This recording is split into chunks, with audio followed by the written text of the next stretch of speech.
सोचिए, आप एक सुबह उठते हैं, आंखें खुलती हैं, सूरज की पहली किरण कमरे में आती है, लेकिन आपके पास उठने का कोई कारण ही नहीं है। न कोई सपना, न कोई उद्देश्य, न कोई ऐसा काम जिसे करने की चाह हो। आप बिस्तर पर लेटे लेटे सोचते हैं, आखिर मैं जी क्यों रहा हूं? क्या आपने कभी ऐसा खालीपन महसूस किया है? यही सवाल इस किताब का पहला और सबसे गहरा रहस्य खोलता है, इकिगाई। जापानी भाषा का यह शब्द 4 छोटे छोटे अक्षरों से बना है। इकी जीवन और गई मूल्य या मकसद, मतलब जीवन जीने का कारण। ओकिनवा, जहां लोग 100 साल तक जीते हैं। लेखक हमें जापान के छोटे से द्वीप ओकिनवा की ओर ले जाते हैं। ये जगह दुनिया भर में मशहूर है क्योंकि यहां सैकड़ों लोग 90-100 साल तक स्वस्थ और खुशहाल जीवन जीते हैं। यहाँ के बुजुर्ग लोग 95 साल की उम्र में भी खेतों में काम करते हैं। 90 साल की दादी बागबानी करती है और 100 साल के दादाजी अपने दोस्तों के साथ बैठकर हंसी मजाक करते हैं। जब उनसे पूछा जाता है, आप इतने लंबे समय तक कैसे जी लेते हैं, तो उनका जवाब बड़ा सरल होता है, क्योंकि हमारे पास इकिगाई है। इकिगाई क्यों जरूरी है? इकिगाई वो ताकत है जो हर सुबह आपको उठाती है। ये वो वजह है जो आपको कहती है, आज का दिन जीने लायक है। बिना इकिगाई के जिंदगी कैसी होती है? आप सुबह उठते हैं लेकिन ऊर्जा नहीं होती, काम बोझ लगता है, रिश्ते अधूरे लगते हैं और अंदर एक खालीपन रहता है। इकिगाई होने पर जिंदगी कैसी बनती है? हर दिन रोमांचक लगता है, काम खेल जैसा लगता है, मुश्किलें भी सीखने का मौका देती है और इंसान बूढ़ा होकर भी जिंदा दिल बना रहता है। इकिगाई ढूंढना एक छोटी कहानी। एक बार जापान के एक गांव में एक 96 साल के बुजुर्ग से पत्रकार ने पूछा, दादाजी, आप रोज सुबह क्यों उठते हैं? आखिर अब तो आपको आराम करना चाहिए। बुजुर्ग मुस्कुराए और बोले, हर सुबह मेरा पौधा मुझे आवाज देता है, मैं उसे पानी देता हूं, उससे बातें करता हूं। अगर मैं न उठूं तो वो सूख जाएगा। दोस्तों, इस छोटे से पौधे की देखभाल ही उनका इकिगाई था।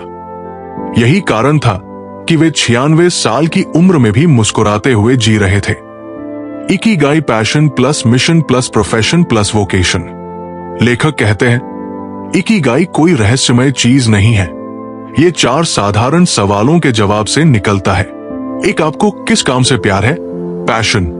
2, आप किस काम में अच्छे हैं? टैलेंट। 3, दुनिया को किस चीज की जरूरत है? मिशन। 4, किस काम से आप अपनी रोजी रोटी कमा सकते हैं? प्रोफेशन।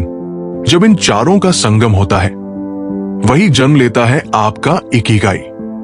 Real life example. मान लीजिए आपको गाना गाना बहुत पसंद है, ये आपका पैशन है। आपकी आवाज भी सच में अच्छी है, ये आपका टैलेंट है।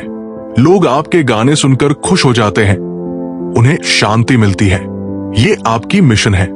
और अगर आप इससे पैसे भी कमा पाते हैं, ये आपकी प्रोफेशन है, तो यही आपका इकिगाई बन जाएगा। Life lesson.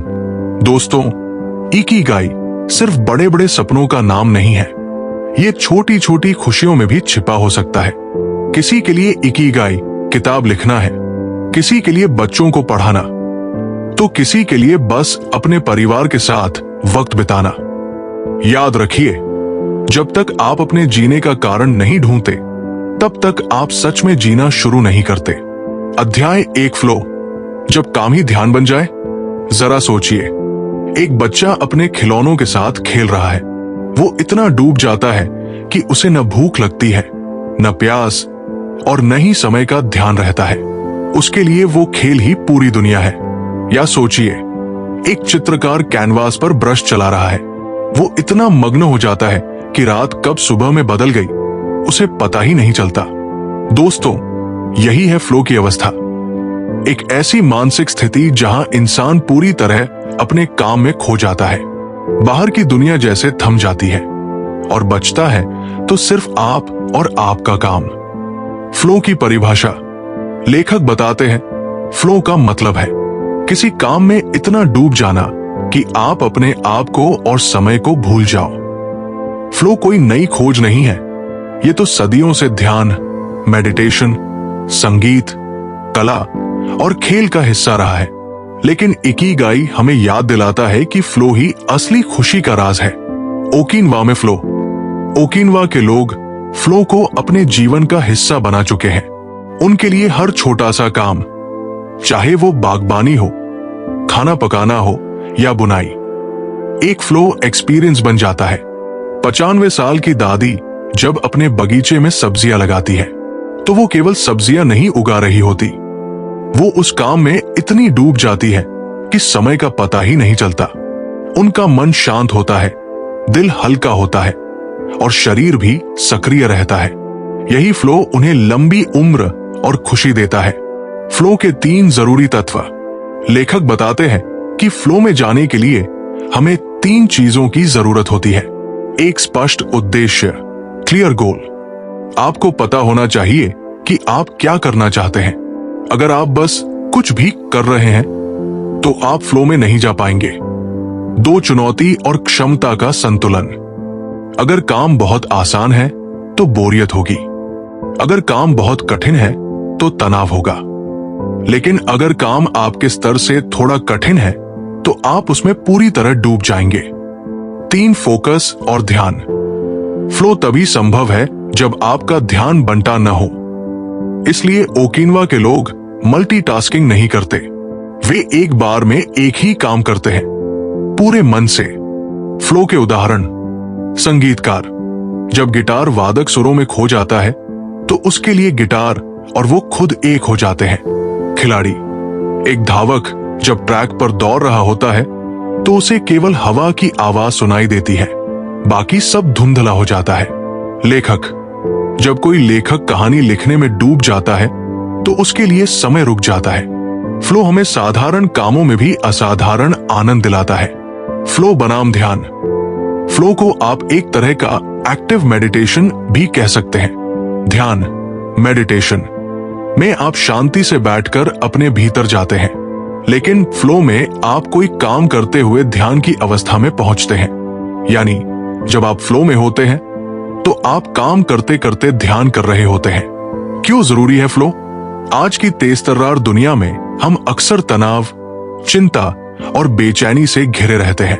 फ्लो इन सब से बचने का सबसे आसान और प्राकृतिक उपाय है, क्योंकि फ्लो में जाने पर दिमाग का चिंता वाला हिस्सा बंद हो जाता है। शरीर से खुशी वाले हार्मोन, डोपामाइन, एंडोर्फिन्स निकलते हैं और इंसान अंदर से हल्का और संतुष्ट महसूस करता है। यही कारण है कि फ्लो में डूबे लोग ज्यादा खुश, क्रिएटिव और लंबी उम्र जीते हैं। रियल लाइफ एग्जाम्पल, मान लीजिए आप खाना पकाना पसंद करते हैं। अगर आप मोबाइल पर रील देखते हुए जल्दी जल्दी खाना बनाएंगे तो वो काम बोझ लगेगा, लेकिन अगर आप पूरे मन से सब्जियां काटें, मसाले डालें और खुशबू को महसूस करें तो आप फ्लो में चले जाएंगे। आपका वही साधारण सा काम भी ध्यान बन जाएगा। फ्लो कैसे पाए? Practical tips. एक वो काम करें जिससे आपको खुशी मिलती है। ये जरूरी नहीं कि वो आपका प्रोफेशन हो, वो बागबानी भी हो सकता है, लिखना भी या पेंटिंग भी। 2 मल्टीटास्किंग छोड़िए, एक बार में एक ही काम करें।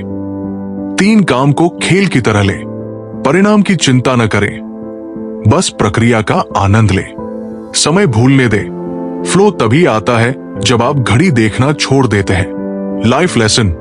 दोस्तों, याद रखिए, जिंदगी में असली खुशी मंजिल से नहीं, सफर से मिलती है।